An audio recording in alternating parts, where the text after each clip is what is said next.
reformas en todo el mundo, impulsadas por el Banco Mundial primero, pues la OMS y la OPS seguían hablando de atención primaria y de acceso y todas esas cosas, mientras que los bancos dijeron, no, mire, esa es la forma de lograr que la gente acceda, protejamos el riesgo financiero. Eso se presenta desde hace muchos años. 1987, ¿verdad? Por favor, léanse ese informe del Banco Mundial con el siguiente título. Agenda, se llama así, Agenda de Reforma del Financiamiento de los Servicios de Salud en países de ingresos medios y bajos. Del financiamiento, fíjense que es la lógica central. El financiamiento es lo que importa. ¿Por qué? ¿Cuál era la transformación del financiamiento? Dejemos de usar esos capitales de transferencia que nunca van a alcanzar, ni en seguridad social, ni por la vía de los impuestos. Diferenciemos. Todo aquel que pueda pagar un seguro, que lo pague por alguna vía. Puede ser obligatorio incluso, pero que lo pague para obtener, ¿cierto?, con ese pago del seguro, unos beneficios concretos. Y con los pobres los vamos incorporando al mercado con un mecanismo que se llama subsidio a la demanda.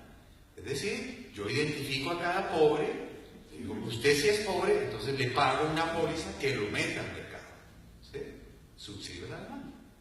Y dejamos que un mercado de aseguramiento sea finalmente el que resuelva el tema del acceso a la salud. Y a eso se le llamó cobertura, ¿sí?, cobertura en salud.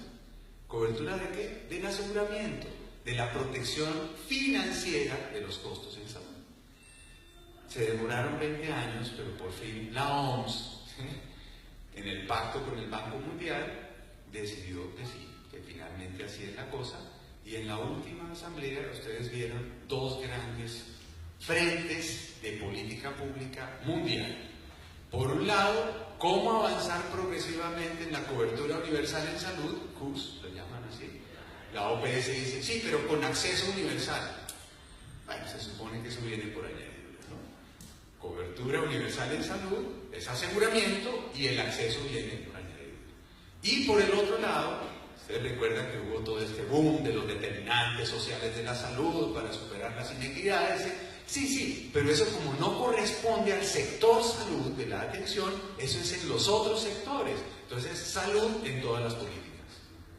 Y se hace una sectorialización de qué le corresponde a cada sector para aportarle a los determinantes sociales de la salud.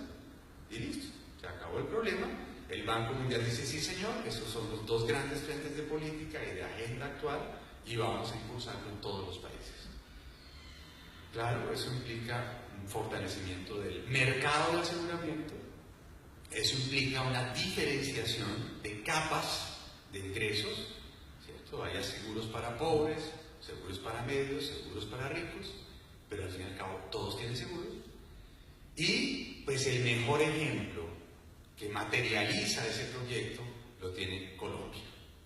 Y empezó con la Ley 100 del año 93. Y ese experimento ya lleva más de 20 años, y ellos dicen, fíjense, Colombia ya tiene 96 o 97% de cobertura de aseguramiento, pero ya cumplió la meta de cobertura universal. Tiene un régimen subsidiado para pobres, un régimen contributivo para quienes pueden pagar y medicina prepagada de seguros privados para ricos. Y pues, qué vaina, pues, que tengamos que hacer esas diferenciaciones, pero hoy en día en Colombia, demostrado absolutamente, una gestante, una señora embarazada, tiene el doble de riesgo de morirse por causas relacionadas con el embarazo, prevenibles todas, si está en el régimen subsidiado, es decir, para pobre, que si está en el régimen contributivo, y 6 veces más riesgo que si está en medicina prepagada. Y supuestamente todas tienen el mismo plan, pero a una se le trata como pobre, a la otra se le trata como medio y a la otra se le trata como rica. Y estos señores aseguradores están quedando con el 30 a 36% de los recursos que todos podemos, porque se lo embolsillan a través de esa póliza que les pasa cada año. Muy bien cuidada, eso sí, se les garantiza el traslado de los recursos públicos a su bolsillo, y ellos lo que hacen es poner una serie de barreras en el acceso, ¿cierto?, para que no se gaste la póliza, así de sencillo. Si no se gasta la póliza, más utilidad tiene. Pero han aprendido una serie de mecanismos, ¿como cuáles? Como para eso se necesita que los prestadores, todos los prestadores, públicos y privados, se comporten como empresas autosuficientes. ¿Les suena eso? Sí. Autosostenibilidad del prestador y que compitan en el mercado para obtener mayor calidad, menor precio, esa es la lógica. Entonces los señores aseguradores ponen las tarifas con las cuales van a pagar todas las cosas, demoran el pago de las facturas, van generando una deuda cada vez más difícil de cobrar, aprendieron un mecanismo que se llama glosa de la factura, es decir, yo me fijo en cada factura si todo está correcto, y el correcto lo ponen ellos. Entonces, no, mire, es que este código no corresponde a este procedimiento, qué pena, tengo que devolverle la factura. Esto demora un mes revisándose, otro mes devolviéndose, después, ay, pero cometí un error en esta letra, le devuelvo la factura. Y en Colombia los hospitales públicos tienen deudas hasta de un año, que empiezan a fenecer esas deudas con las EPS, que no les pagan, mientras que ya han gastado todos sus recursos atendiendo a la gente. Esa es la mejor manera de quebrar un hospital. 80% de nuestros hospitales están en riesgo financiero, llama el Ministerio de Hacienda. Usted se tiene que sostener solo, usted no lo ha hecho bien, usted tiene mala gerencia, luego, qué pena, entró en ley de quiebra y ya dentro de poco lo vendemos al mejor postor. Y si es transnacional con músculo financiero, pues mejor. Y en esa lógica estamos. Entonces ya no es solamente un problema de inequidad en los resultados, que es lo más importante, sino destrucción sistemática de toda la institucionalidad pública, estatal, y la obligación de convertirse en empresas autosostenibles en un mercado totalmente perverso. El segundo impacto que ha tenido esto, o el tercero ya, es sobre el trabajo en salud. Se ha precarizado de la forma más impresionante que ustedes imaginen. Y la precarización implica flexibilización laboral. En Colombia hay hospitales que hacen contratos mes a mes, porque depende de qué recuperación de sus facturas obtienen, hacen un balance de ingresos, dicen, este mes sí lo puedo contratar, el otro mes de pronto no, y si no me alcanza a contratar, no, este mes no lo contrato. Entonces esto es la precarización y obviamente empieza a producir un efecto en la calidad, en la oportunidad de atención, y hay, bueno, cifras escandalosas que yo no sé por qué no se transmiten mejor. Colombia tiene el segundo peor índice de sobrevivencia de niños con leucemia, que es tratable y se puede curar. Se mueren los niños, ¿por qué? Porque en las autorizaciones, en las glosas, en toda esta cosa, se diagnostican tarde y después se tratan tarde. Entonces los niños se mueren, tienen una sobrevivencia muy baja en Colombia. Es decir, no logran sobrevivir, así de sencillo. Entonces fíjense, los impactos ya son por todos lados. Sin embargo, es el modelo, la Asamblea Mundial de la Salud de este año, eso fue este año, dijo, sí, mire, es que Colombia es el mejor ejemplo de cobertura universal en salud porque tiene aseguramiento universal. Entonces, miren, yo creo que no nos dejemos confundir.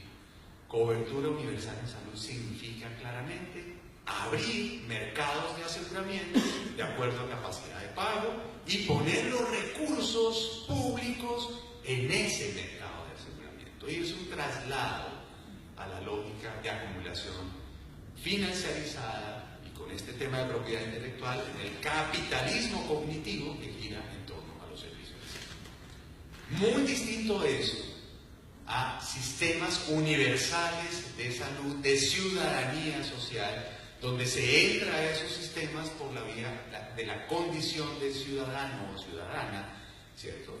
Y no por la capacidad de pago que se tenga para entrar a ese esquema de aseguramiento. Y yo quiero plantearlo aquí precisamente porque pues, ustedes están a portas de otro nuevo choque de reforma sanitaria. Y esto, las presiones de ese gran complejo médico, industrial y financiero son muy grandes. No es solo de medicamentos, es también en esa cantidad de recursos que circulan alrededor de la atención, pero sobre todo públicos por impuestos o por parafiscales. Ustedes tienen las obras sociales. Las obras sociales se han sostenido justamente porque vienen del pacto político anterior. pero con los embates que están viniendo por todas partes, es posible que se adapten y hagan de... Exacto. Exacto. Sí. Y ahorita viene un segundo debate. Entonces, y creo que este fortalecimiento de la derecha aquí en Argentina puede generar entonces ese tipo de transformaciones mucho más fácilmente que la permanencia de un proyecto como el que se viene realizando. Entonces, bueno, eso era lo que quería comentarles, diferenciar muy bien la historicidad del asunto para comprender las diferencias entre seguridad social y aseguramiento o cobertura de aseguramiento, así lo llamen universal y así lo llamen equitativo, ¿cierto? De acuerdo a capacidades de pago. Hay muchos documentos internacionales, inclusive tiene uno de la ONU, que dice que la Argentina tiene el 45% de la población sin cobertura de salud. Y esto se incorpora de tal manera que hace poco recibí una investigación del interior de una gente que hace una investigación en 3 centros de salud y dicen este centro de salud ya tiene población sin cobertura.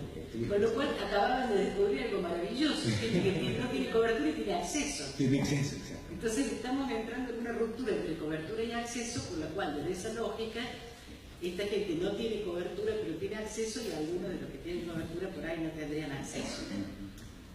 Yo apuntaría esto de la población, del 45% de la población sin cobertura. Se están refiriendo a la gente que se atiende en el sector estatal. ¿Sí?